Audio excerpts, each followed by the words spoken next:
美伊本周二卡塔爾會晤，伊朗放話30日全面控制海峽，金價反彈至4080美元，油價就食壓下跌。各位朋友，我係 Minnie， 歡迎嚟到極致快訊嚟睇睇上週末嘅關鍵動態。先睇國際要聞，美伊局勢出現新進展。據美媒報道，美伊已經同意停止互襲，雙方喺本周二喺卡塔爾舉行會晤。然而週末美軍再度襲擊伊朗目標，伊朗方面隨即放話稱，未來30日霍爾木茲海峽將由伊方全面控制，干預將延遲開放，增加咗不確定性因素。美國國防部黑格塞斯表示，美軍喺週末嘅行動摧毀咗伊朗多處雷達設施，喺保障霍爾木茲海峽通航安全。伊朗革命衛隊指揮官就強硬回應，任何試圖干預海峽管理嘅行為都會遭到毀滅式嘅回應。另外美聯儲加息預期就有鬆動。上週五公布嘅數據顯示，美國5月 PCE 年率錄得4.1%，符合預期。市場對9月加息嘅押注由以前嘅64%就降到59%。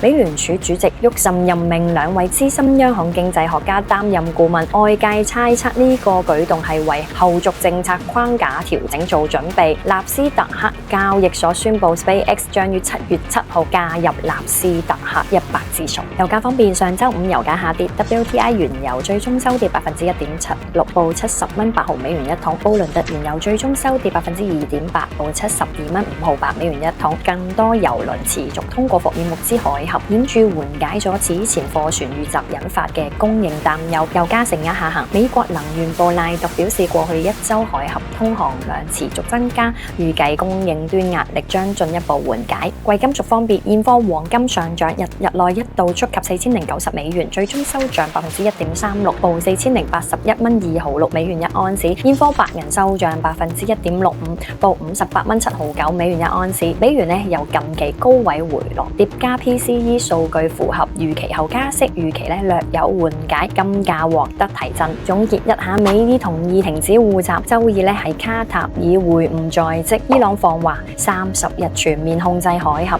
加息預期鬆綁，金價反彈至4080美元，油價承壓下跌。各位朋友，金價反彈至4080美元係企穩回升定係曇花一現？歡迎嚟到評論區留言，記得點讚同關注，我哋下期見，拜拜。